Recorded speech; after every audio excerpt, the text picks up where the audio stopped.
Okay, welcome to a very special, way too early NWSL 2025 season preview edition of Into the Channel, a podcast primarily about women's football. Before we hit the pitch, if you enjoy the show or love women's football as much as your boys do, come kick it with us already. Subscribe, follow YouTube, Spotify, Apple Podcasts, wherever you like to watch or listen. Leave us a review over your favorite podcast app. Links to all of our socials in the show notes of this episode. I am your host, Dino De Cespedes, and today we're joined by a special guest as well as my co-host, Mr. Grant Engel. What is up, man? I'm feeling fantastic, buddy, and that's because our guest today is a broadcaster, radio host, public address announcer, and all-around phenomenal communicator. His broadcasting journey started at St. Ignatius High School in Northeast Ohio, an alma mater he shares with the legendary Cleveland baseball play-by-play man Jack Corrigan. And if that wasn't enough pedigree, he took his talents to the Bronx at Fordham University, where every aspiring journalist walks in the shadow of the greatest sports broadcaster of all time, Vin Scully.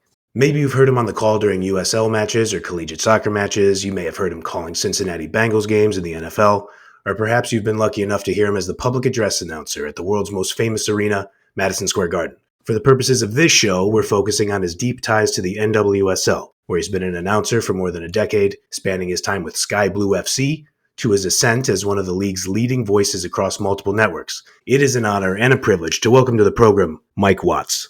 Grant, you said you guys do extensive sort of announcements of guests. I mean, that was extensive. That was everything. Grant, Dino, good to be with you guys. Welcome to the show, Mike. All right, so I want to get into it here. Is there a pregame playlist you use to kind of get into the zone before calling a match? I mean, when I think about it, you know, I picture you with like the big red Beats headphones, shades. What are you jamming? How do you get into the zone before you get ready to call one of these huge matches? You're making me out to be way cooler than I am. There are no sunglasses, and I'm more of a Bose guy than a Beats guy, but that came with time. That's maturity. Look, from a musical thing, it's funny. I don't want to say I hold the aux cord, but I basically do. I don't love Ubers, Lyfts. Like I'd rather just rent a car and drive to the stadium myself and bring the rest of the announce crew with me. So basically, they've been stuck with my musical taste the entire season, to their detriment, of course. But my wife says I'm an early 2000s full album listener. So Darius Rucker, Red Hot Chili Peppers, Coldplay, Zach Brown, a lot of Zach Brown with Heather O'Reilly. We've got a deep spiritual connection on that plane. The Killers. I mean that was like my 24 vibes. Jill Lloyden's trying to get me into Chapel Roan. We'll see how that goes. Maybe that's 25. All right, so we talk about what you're listening to on the way to these matches. Let's get into the football a little bit here. So, as Dino said, we're talking about our way too early 2025 preview. Here we are in mid-January. A lot of moving and shaking in the league already, roster-wise. When I think about this moving and shaking, I think it's going to impact the top four of the league. So as you've been watching this happen, how are you viewing Orlando Pride, Washington Spirit, Kansas City Current, Gotham FC? What's jumped out to you as those four really monster clubs heading into 2025? Yeah, and you say monster club. I mean, like those four ran away from the rest of the pack. I mean, we got to the last 4 weeks of the season and there was no more discussion about who would be hosting playoff games. So they've clearly established themselves in that tier. The really interesting part of that, however, is we're into year 2 of Kansas City with Flacco. We're into year 1.5 with Jonah Heraldez in Washington. So you've got more sort of established, and even Gotham, it's only been together for a year and a half to this point with Juan Carlos, and they've made so many changes in terms of the super team, and that's somewhat disassembled. And then you've got Orlando, where it feels like this thing has been together for 2.5 years, and it was a build to get to this point. My point in saying that is I'm not surprised the amount of change that we're seeing, in part because it's the beginning of free agency. Great teams tend to get picked apart. You look at like Delaney Sheehan, underrated part of that Gotham team. Houston has the money to spend. They've brought in a new coach. Like, of course they're going to go try and grab Sheehan, Yasmin Ryan, and try and take from teams that were at the top. So there's that natural regression that comes with everyone wants to get a piece of the champion, whether that's Orlando or it was Gotham the year before. That's just part of the game. But Orlando's basically intact. Yep. Like they are basically the same team. So the question is, can they maintain the same level of intensity that was really their North Star last year for another 12 months? And I think they can. They're built like they can. Their culture says that they can, but it's always easier said than done. And within that, they did a really good job of tempering minutes for players coming out of the World Cup or out of the Olympics and finding ways to get the entire roster involved and develop players so they're ready for this. Washington, they were so injury bit last year, and it's way too soon to say, is it a training thing? It's been 1 year with Adrian and then eventually Jonah at the helm. I'm not convinced that they have long-term systemic injury issues there, more so than they were super unlucky to lose Croy Bethune the way that they did, to lose Andy Sullivan. So they got their center back position settled at the end of last year. If they can get Sarr and Rodman and Hatch going in some combination, if they can get that midfield back together as it was mid-season, then a full year with Joni, you go like, okay, they're still a monster. Kansas City never felt they were as good as people thought they were when they were blowing people out the first 4 months of the year. And it turns out to an extent they were right, but you also lost Gabby Robinson, who was enormous for that team, and I don't think got talked about nearly enough in the impact that they lost when she left. There's no reason to think Temwa slows down because everywhere she's been, she scored like this. This is no one-hit wonder. It's just, can she break the league scoring record every year? I don't know. I love adding Rocky Rodriguez to that midfield. And then you got Gotham, where it's another year where there's a ton of change. And maybe they're just used to that, and that's okay. But you lose Yasmin Ryan, who you built up. Delaney Sheehan, I mentioned. Obviously, Lynn Williams goes. There's a lot of change there. And it took them, 3-4 months of hanging around, and then they figured it out. Is that going to be the rate at which they start next year? If so, you sit there at the end and go, okay, they sacrificed the Shield to be the best team in October. And it's possible that they go that route. Mike, we got into it a little bit before we hit record, but can you talk a little bit? You get a special look, a unique look into some of the teams and some of the organizational, kind of factoids and norms. How big a difference is it when you think about from like a culture standpoint, a leadership standpoint, organizational standpoint, between the teams that are doing it really well and the teams that still have some room for improvement?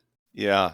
Everyone acknowledges that it is cliche to talk about culture because every single conversation that you have with a coach, with a player, is about the locker room, about the culture. Everyone can say it. It's easy to do it lip service. It's very difficult to actually do it. And there's been some instances, obviously, within the league where it's not even a culture thing so much as it's a genuine workplace dysfunction.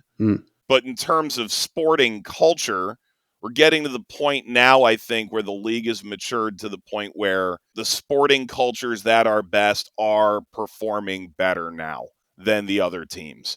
You used to be able to paper over those kinds of problems, and it's not really doable anymore. So taking out all of the scandalous culture problems that certainly have existed in the league and really across sports, that's been an issue, and just look at sporting culture and how they've developed their organizational culture to evade those past problems, to improve upon those issues. Look at Orlando. Like, there's a reason they were the best last year. Everyone was bought in. Everyone felt like they were getting better individually and as a collective. People forget the draws at the beginning of last year. Like, that was their problem the year prior. Mm-hmm. It was death by 1,000 paper cuts, and it was not sealing games at the end. And starting, 4 games in, and getting Barbara Banda helps. Don't get me wrong, right? You can point to that, or you can point to they started finishing off games and finishing off teams, and it stopped being 1 point. It started being 3 points more consistently. And it carried throughout the season. And even at the beginning of last year, they didn't have enough center backs to start a game and move someone back. Like, that's where we were at with Orlando 3 weeks in. Yep. I called that game, and I remember going, all right, I guess Kylie Strom is a center back now, and ends up being one of the better center backs, Pretty arguably, in good. the league last year. So my point in saying that is Orlando, no doubt, has got it right. I think Kansas City has it right, and everyone's going to point to the stadium, but it's not about the stadium. I told this anecdote during a game last year, but Vlatko Ananovsky, first team meeting, everyone does a slideshow or a video or a presentation of some kind about what we're going to be and who we want to be. And Vlatko sits with his assistants, and Freya Kum, the former coach at Angel City, is with him. And Vlatko says, what do I say to the team? And Freya sort of goes, cut through everything and just, what's the one thing that you will not accept in the team? And he goes into the room and he says, the one thing I can't accept is a lack of decency. If you can't say thank you to the person who made your meal, if you can't say thank you to the athletic trainer that taped you up, if you can't say thank you to the equipment manager, if you can't be decent to your teammates and everyone in the organization, I can't stand for that. Wow. That's culture building. That's why That's awesome. players love playing for Vlatko. That's why cities, I understand how the national team thing went.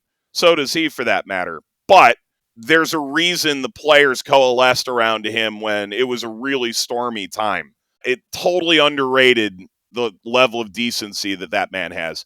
I think Bay can get there.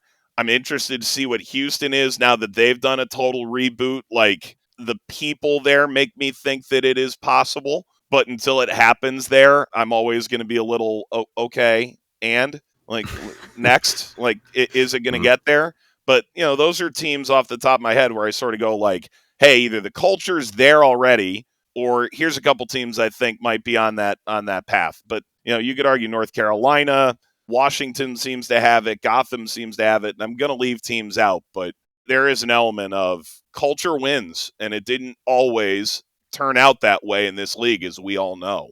That's a great point. And I think it dovetails into something we wanted to talk to you about is when a franchise or a club establishes that culture, they start to just make better decisions in general because people are kind of moving in the same direction. There's an established vision and people kind of know what they want the roster to look like. They know how they want to play. So if you think about some of these free agency moves, some of these trades this offseason, obviously we've had some bangers in the last week or so. What are you pointing to in terms of the free agency move, the roster move that you would look at and say, I cannot wait to get the season started to watch that player in that squad?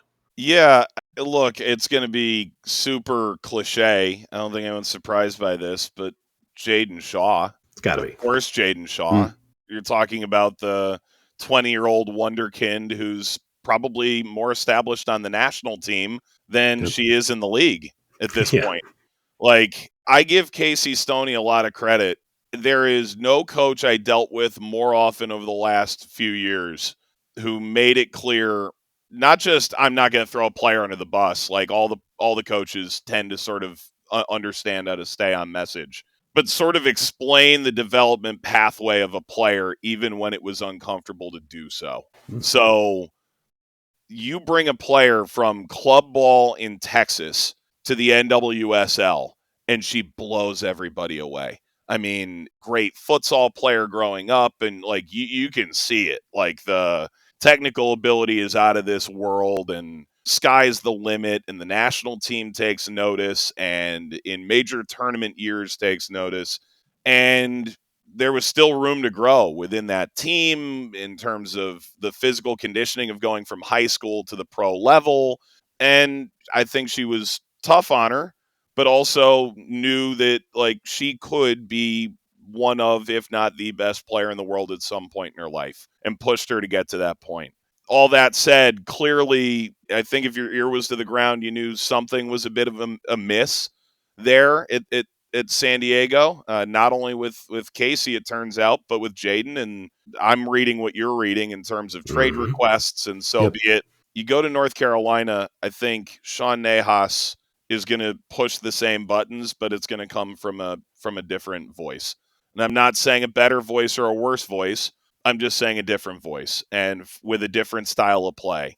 I'm, I think, intrigued to see how she responds to a different voice, a different style, one that I think she can be really successful in, and try and take the next step within the league. Because it's not to say she's been bad in the league. That's not the point. But I think there's another step, a more consistent step that's like right there.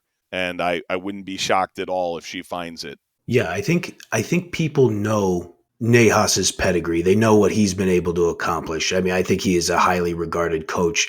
I'm glad you point out like Jaden Shaw kind of fitting in the NWSL. How do you envision, and this is going to be a pretty football-y question, but how do you envision Shaw fitting into that like possession-based attack that they have? They hold the ball a lot. Narumi Mura moves to Washington Spirit. You bring in Shaw. I know Dino and I have talked about this too. Sometimes Shaw, I know she said that she likes to play as a number 10. Sometimes she feels like kind of like a 9.5, where it's like, maybe you should push forward like a little more. Like you could be a great striker too. How's she going to fit in there, you think? You look at last year, I think North Carolina really could have used an extra 9.5. Probably. So there's an element of there's probably a good stylistic fit to her traits. I think there's an element of a lot of coaches have sort of positional checklists. This is what I look for in an outside back. This is what I look for in a center back, so on. And there's certain players that just don't fit a proper 10, 7, 11, 9, whatever checklist. And Jaden Shaw has enough of the unique traits and talents that she could be a really effective wide player.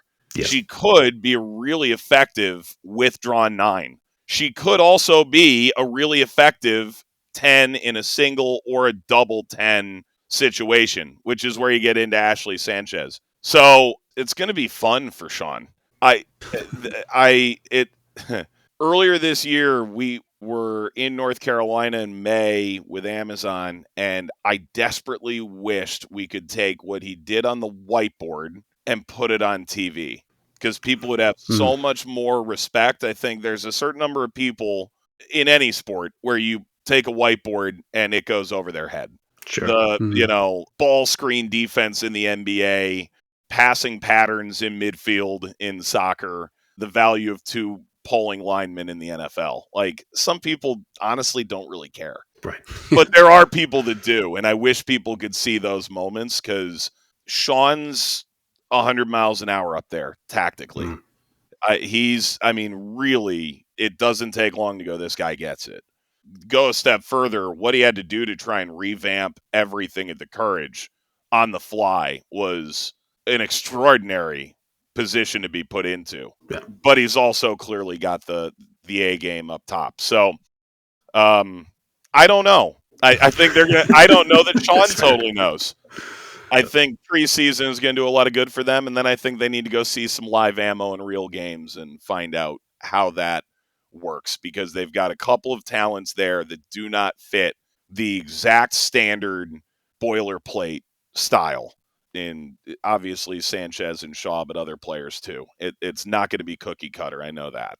That's a great point. Definitely excited to see what happens in North Carolina. We talked about that top 4 up top. Do you have a team that you're going to be excited to see that you think can crack that top 4? We talked about a couple, obviously North Carolina, Houston's interesting, Bay, Chicago made some playoffs last year. But who do you think's got the best shot cracking the top 4? Yeah, not totally sold on Utah yet because I don't know that we know what Jimmy Kunratz is doing, but I think they've had a great offseason. So I think that could make them a potential playoff team. I'm not sure that I'm ready to say top 4. Chicago, similarly, I'm not convinced at this point, and I think the playoff game pretty adequately showed how far apart they are right now. Yep, they also need to perform better at home. Like that's something that we spent all last year. I want to say puzzled. I think stylistically you go, it's easier to bait a team into playing against you in a certain way when you're at their place. And that was beneficial to Chicago. But look at how Bay finished this season once they brought in Abby Dahlkemper. And once they sort of got some pieces the way they wanted them, especially in the attack, and you kind of go, they're going to be really interesting. in part because they don't. I give them a lot of credit. They don't want your 1 point. They don't care about single points. They're not interested, and I love that. Like it is guns blazing. They're going to go down with the ship if they have to. Bay definitely. North Carolina, as you go into this coming season, they were right there. I know we talk about how the Final Four, the top four, was decided long before it was over. North Carolina didn't totally get going until midseason. They're always great at home, so that'll keep them around. And then take the next step. If you see it all come together, I would not be shocked at all to see them in the top four. Quick follow up there. You mentioned, Chicago's play style at home. You mentioned Kansas City Current, their stadium not being the sole source of, their culture or the vibe that's going on there. What was the single best environment that you experienced last year? I love that you said vibes. Like there are some stadiums that had a vibe. Look, let's go. Which ones? Yeah, Kansas City, Angel City, and Portland are the three that like immediately pop to mind where it's like, whoa. Now, I've never done a game in the venue at Audi Field. I'm excited to see that at some point. Hopefully we get a Friday night there and, turn the lights on and really get after it. But you know what you're getting at Angel City and Portland. It's these big sort of expansive stadiums and they pack them. Kansas City's just unique because you feel like you're right on top of everybody and everybody's right on top of you and everyone's right on top of the field. It's not the most people. It's not the biggest. I understand a lot of people are like, I see seats over there. It's not totally sold out. They had a waiting list. If tickets were available, they would have been sold. Also because due respect to Portland Angel City, they didn't have a lot of those moments last year where like the crowd got on top of you, the momentum went nuts. Kansas City, when they scored 2 goals in 5 minutes at that venue, you felt like the place was going to fall over. I'll admit that one's really Kansas City was really cool, but yeah, Angel City, Portland, that some of the venues. Bay, we were there in May and had a great experience there.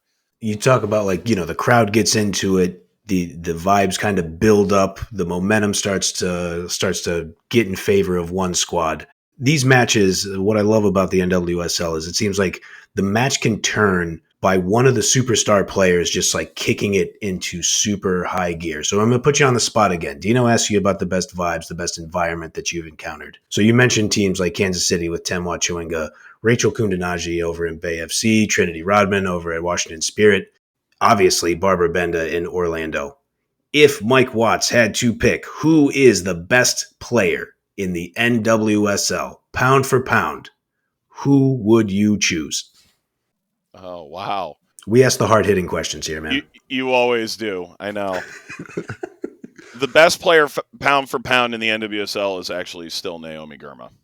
If I were building a team right now, I'd build it around Naomi. Let's go. When you talk about an attacking player, and there's an element of you can get a passable center back, and it's not at all the same, but you can still win with a passable center back. You really can't win without like a consistent top goal scorer. Historically, more often than not, that's a delineator between a champion and a team that's really competitive and has a chance, Yep. So in that sense, I'm still probably building around Sophia Smith. But yeah, Temwa, Banda, even Kundananji, maybe to a lesser extent based on what I've seen in the league. Can't go wrong with any of them. But the MVP last year was Temwa. Like, I'm not saying she wasn't the MVP. I'm just saying if I'm building a franchise, I would build it around the potential $1 million transfer, Naomi Girma. Because again, I'm reading everything you're reading and nothing more. Of course. Yeah. Quick follow-up to that, Mike. You get to see Girma from a unique vantage point. What is it that she does that makes her such a standout player? It's one thing to be talented enough physically to do the job, and she is at a world-class level. Yep. Everyone you talk to says her positioning is exquisite. And you're talking about a 24-year-old, right? I mean, the whole game is still out in front of her. She's got another, based on the center backs we've seen, another 10 to 12 years of potentially hanging around the national team or being the face of it. So everyone tells me it it's up here. It's multiple steps ahead Hmm. in a way that, I tell analysts I work with, to play at this level, you have to be a genius at the sport, or so supremely talented that it makes up for the fact that you're not quite a genius. In saying that, Naomi has both, and that's the delineator. I mean, you're literally talking about the best defender on the planet potentially. I could see that. Definitely in the top two. I'm a big Emily Sams guy.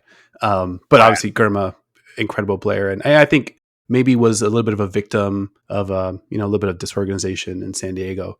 But, Naomi Germa, officially in the pre-prime category, who would you say 22 and under, 23 and under, who is the best or maybe most exciting young player? If you said, hey, I want to build my franchise, I want to sign this player to a 10-year contract. Who's in that category for you? I don't want to maybe just limit it to just one player. Yeah. It's really hard not to immediately say Trinity Rodman, who Mm-hmm. unbelievably is still only 20. 22, sorry. Yeah. Or Jaden Shaw, who's just 20. I mean, I think Trin definitely, I think Jaden can be around the national team for 10 years moving forward, Yep. at least. And so anytime you can get a hold of one of those generational, and I think sometimes we ignore the true actual definition of generational. It means a key figure of a generation of a team or a franchise. The generational players of the U.S. women's national team right now include Trinity Rodman and probably Jaden Shaw. The one that I think is about to get there, and again, this is me zigging when everyone else is zagging, Claire Hutton in Kansas City. There you go. We've spent a minute looking for the next great American six, whether it be through injuries, retirement. We sort of got depleted there. We've got a couple right now that are going to go fight tooth and nail for it for the next decade plus. And that's pretty cool. Like, we went to a major tournament and went like, let's get Julie Ertz out of retirement. Like that's where we were at that juncture. And like, honest to God, we figured it out like immediately after. Claire Hutton in Kansas City to lead the league in tackles at the point at the midseason point. She went away for the Youth World Cup, and one thing leads to another, and the numbers don't end up quite that way. At 18, that is grown woman stuff.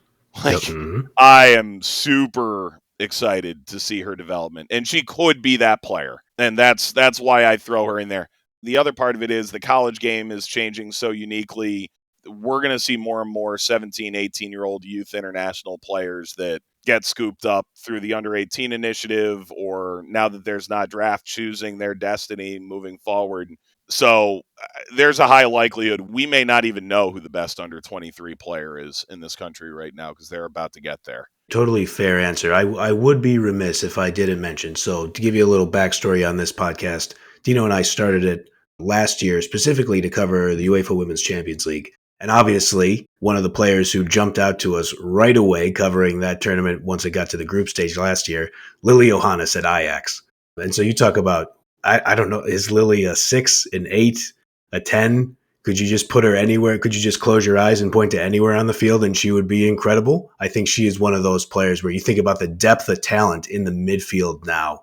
And you have Emma Hayes picking the players. So I have a feeling that you give her that kind of ammunition, there's really no way for her to go wrong. Yeah, and the problem is we can sit here and say there's no way to go wrong, and yet this sport is naturally meant to go wrong. That's true. You are naturally meant to see Sweden somewhere between the round of 16 and the quarterfinals of every major tournament. Mm-hmm. So, like, it is an unbelievable wealth of talent. It's true that everyone else is getting better because the resources are better everywhere else, that they're able to find and develop players more ably than ever before outside the United States. But they had to suffer a little bit through that last cycle to get where they are now. There are a lot of players that had to earn their first cap to earn their first medal. And that's an uncomfortable truth. And it is, you see it in every walk of life. The generational shifts are uncomfortable, and someone's going to be angry, and it's not going to be pleasant. And the U.S. had to suffer through it. And on the back end, Emma obviously clearly played a role. squad selection, getting the right group, getting everyone bought in on a play style, going out and attacking it, not taking a lick away from that. But, they definitely had to get to that point. It wasn't an overnight sensation. But, yeah, Lily's going to be great. Sam Coffey is going to be great. I think Claire Hutton could be great. Yeah, there's no lack of depth. Switching gears back to NWSL and your coverage of it, Mike. So I went back and replayed some of the moments of the year. I think my favorite call of yours was the Anna Tejada goal. You hit us with a double Tejada, which I don't know if that's the equivalent of the Mike Breen double bang, but I always said that Mike Watts can hit 11 with the best of them. Do you have a call from last year that you're just like, I crushed that? That was me in my bag. I yeah, you're the first person to ever say I was in my bag, so I appreciate it. Thanks. Let's go. Yeah, there were some great goals. The Tejada one does stand out. I don't know that I ever go back and go like, wow, really nailed that one. Like the River goal. Sure. I know it's not an actual goal. Like that's me at my aspiration in the sense that like no holds barred, just went for it. Glad people appreciated it. Sort of complete luck.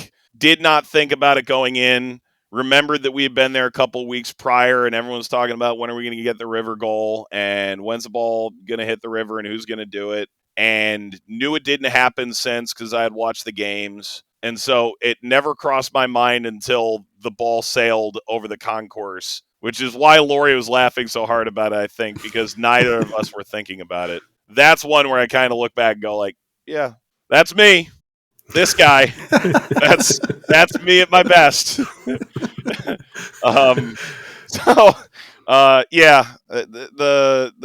NWSL Liga MX Cup, the Solorzano game is one where you're kind of like, wow, this is really cool because the occasion. The back-to-back goals from, I think it was Stevens in Bay with Gotham. Really liked that in hindsight. We had a couple late equalizing or game winners with Amazon the first 6 weeks last year that, a couple of those just felt really pure, felt really good. But for every listener that tuned into this podcast, regrettably, because my name was on it, an equal number did not tune in because they saw my name on it. So I don't believe that for a second. There's an element of like, what's good to me is not good to most or some. So fair enough. You're a modest guy. We appreciate that on the show here. Speaking of those kind of, the Amazon telecasts, obviously you work across multiple networks. A couple things that jumped out to me. So Dino mentioned he's in Orlando. I'm up here in Seattle. The bit you did with Leanne following around the Rain City Riot, the marching band who plays at Rain home matches. I can't remember exactly what match it was, but there was a match where you and Lori Lindsay are like wearing lab coats, like breaking down something. Do you have like a favorite bit, either, halftime, pre-match, anything that you did with Leanne or Lori or Heather O'Reilly that kind of jumps out? It was like, yeah, that was fun, maybe a little silly, but we enjoyed getting that one off.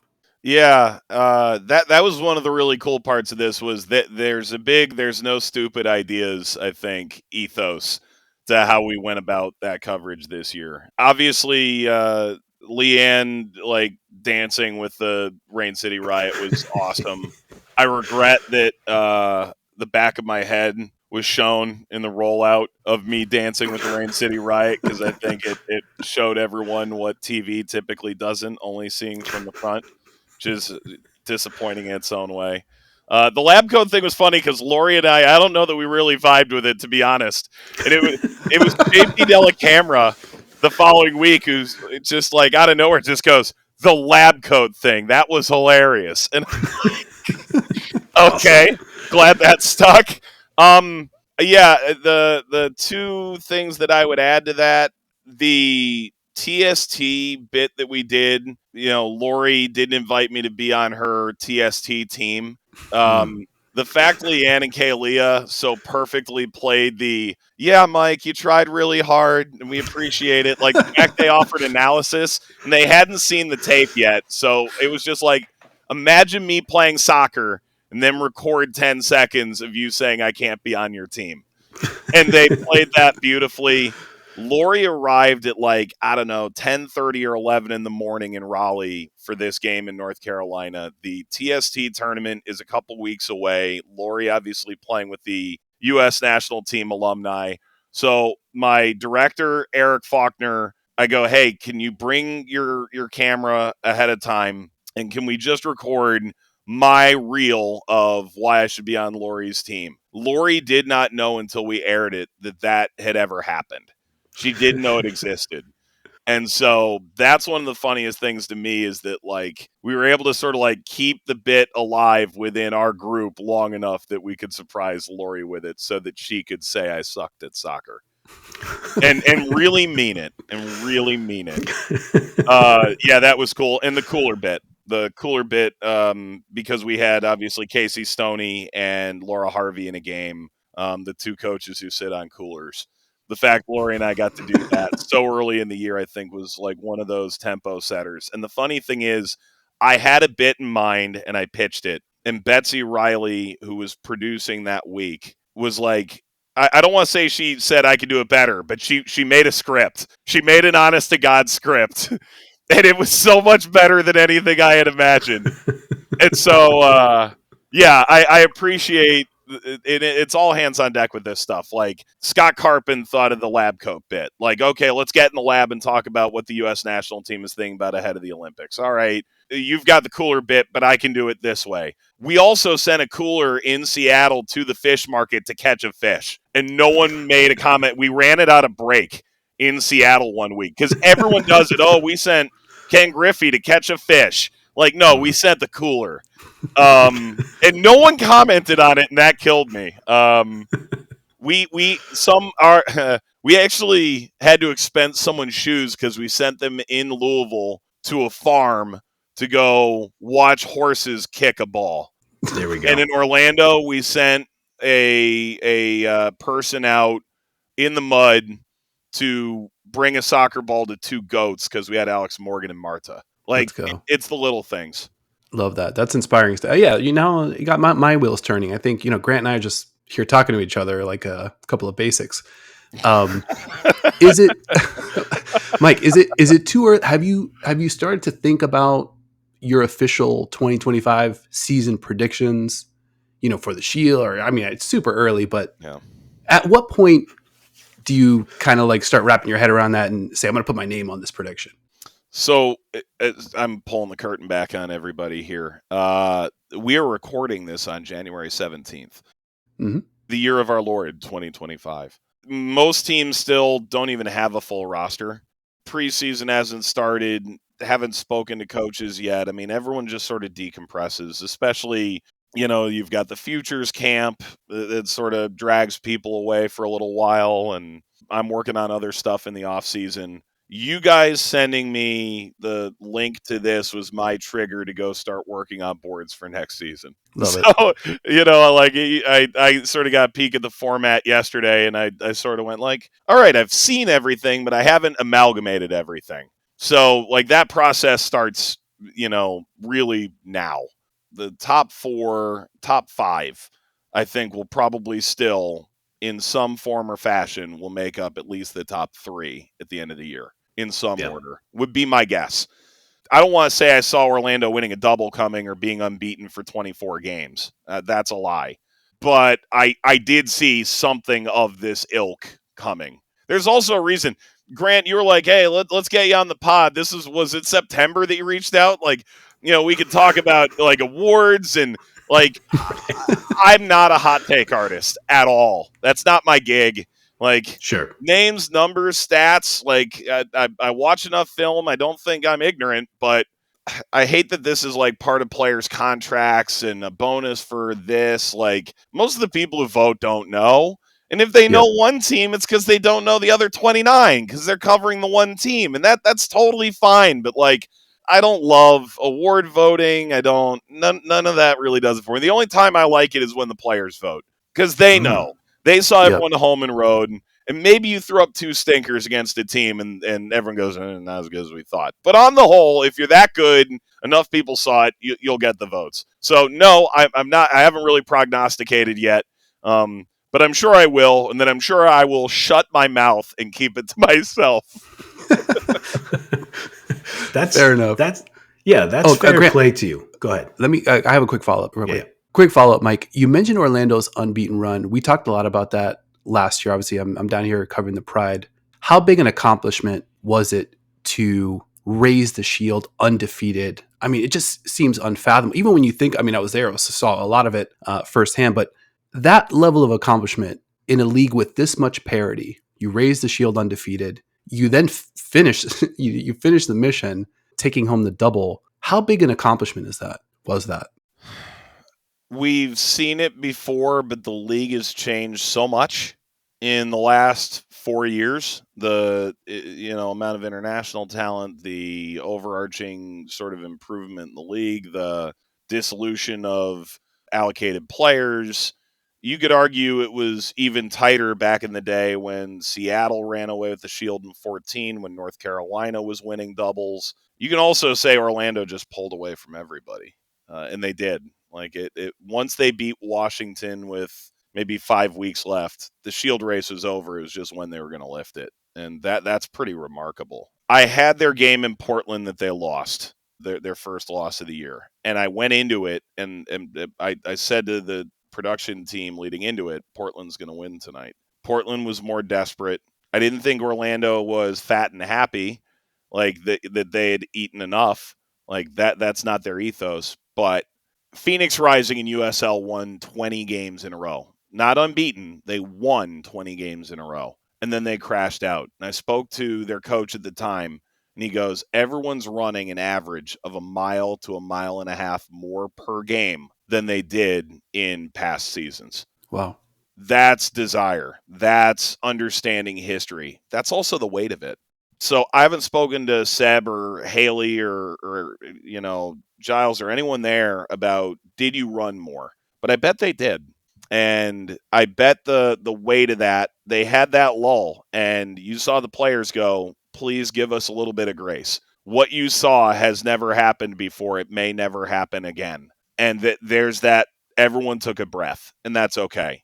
But they did win the Shield while they were still undefeated. That is extraordinary.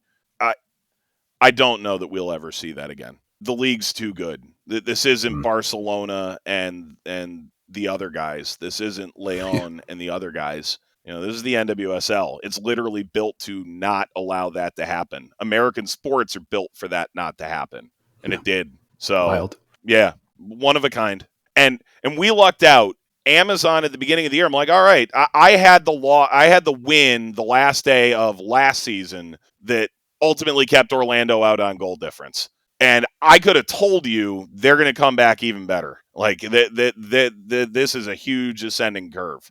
Didn't know quite this much. We had 7 of their games plus their playoff games. We had 8 of their 32 all competitions last year. Talk about like total luck of the draw to an extent. There was a reason why Orlando was on Prime as much as they were, but talk about hitting a home run. Like, I feel like I got to watch that thing develop in real time. Really cool. One of my favorite experiences in the league was being around that team over the course of the season and watching that happen. Yeah, we spoke to Corey Dyke before the playoffs, and she talked a lot about that culture, obviously. She talked about the accountability when you're sharing the field with the greatest player who ever lived, Marta, things like that.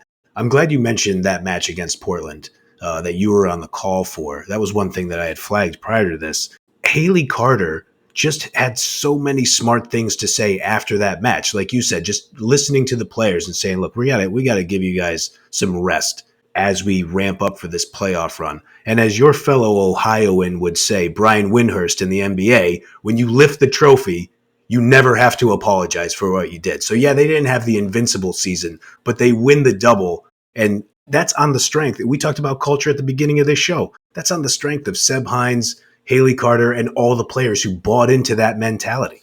And I spoke to Haley on the field in Portland after that game. And here's a quick thing for broadcasters. If you're there, maybe you have a flight to catch, and I get that. I've been in that boat. If you're physically able, go down to the field after the game, because one, it's raw emotion. Second, Everyone has a phone now.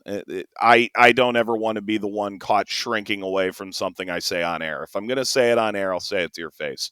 Yeah. But that's a digression to this point. Haley goes, we needed that. Yeah. She knew it the minute the game ended. I saw her 5 minutes after that game. We needed that. Okay. You know, like they sat a bunch of key players on turf late in the season when they had played so many minutes. Most of their World Cup players did not sit when they came back. They said, we want to finish the job. And they did. And they sat the majority of that game. You have to play the long game. And they did. And for the young players, they got the experience of playing in a big-time game with a big-time environment, even if they lost. And a loss always refocuses. Every coach I talk to, for the most part, will say you learn a lot more from a loss than a win. And they did. It did prove valuable. That Portland game, I think, was a inflection point even in defeat. Yeah, I believe it from Haley Carter. That's a great nugget that I don't know if you've shared that publicly, but that's very cool for our audience to hear. And I always say about Haley Carter, I would follow her into a foxhole. I've never even spoken to her, but she just seems like the apex leader. But It's all true. It's all true. Everything you know about her is true. She is exactly the same in person as away. She's fantastic. I believe it. Now, speaking of apex leaders, Dino and I have this belief about Lori Lindsay as well. So here, one question to get you out of here on. Who chooses where the broadcast team goes for dinner, whether it's the night before a match or maybe after a match? And why is it always Lori Lindsay? I wish it could always be Lori Lindsay. I mean, I think we had her with us like 18 times last year. There was a taco joint in Orlando, right? Gringos Tacos that she brought us into. She's done some good work there. She always picks the coffee joint in the morning like on match day. If we're both in town, and sometimes one or both of us have to fly in day of, especially in the fall, we'll go out and get coffee before our production meeting. She always picks the coffee joint, and it's never Starbucks. It's always a local joint, and that's awesome. Dinner, I love relying on teams, PR people and coaches and players, asking them where to go. That's my favorite thing. So either the producer picks, Lori's had some ideas, the teams have offered some ideas. There was a coach that said, if you go to this steakhouse, I will go with you, and that did happen. And that was an awesome dinner. I'm not saying what city or what coach. Fair enough. Confidentiality and such. Yeah, but the only hard and fast rule is I do not pick. Oh, there you go. Why is that? Hasn't it been clear from this podcast I shouldn't be left in charge of anything? That's a lot of pressure. Yeah. Gosh, no, pass. No. You decide. I'm good. All right, Mike. Huge thanks. You've been extremely gracious with your time. I mean, you already know you're welcome back on the ITC anytime. The door's always open. Maybe I know you're not a big prognosticator guy, but maybe a next award season we'll get something on the calendar. Hopefully, we've got enough advance notice for you. But we really appreciate the time, the insights, you having a little bit of fun with us, and excited to see what you guys, what you and the team are able to put together for 2025. Bits, calls, you guys are the best. And again, very much appreciate you coming onto the show and joining us. Yeah, appreciate you guys. And just get your request in. I'll get back to you in 4 to 5 months. There we go. That works. Now we got the calendar situated. That'll work. Yep. All right. Thanks, Mike. Are you letting me out of the channel? Is that how this works? Nicely done. I know you've dropped it. Obviously, I'm just going to be totally shameless. Dino, you can cringe as necessary. Oh, I mean, if a pass goes into the channel during the season, and we know many will, you know what? My feelings won't be hurt, whatever you decide. But I just want to say, when a pass goes into the channel in the NWSL this year, maybe once or twice, if you want to mention this show, it wouldn't exactly be bad for us. Twice?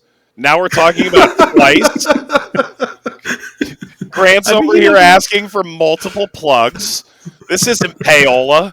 I mean, look, I will say, good friends with a number of attacking third folk. There was a point earlier this year, I think it was in Kansas City, where someone was just getting throttled by the current, as so often happens. Mm-hmm. You're always looking for unique ways to say certain things. And so, like just casually the ball went back into the attacking third. And I'm like, ball's into the attacking third. And I'm not talking about the podcast. Like, There we go. I remember that.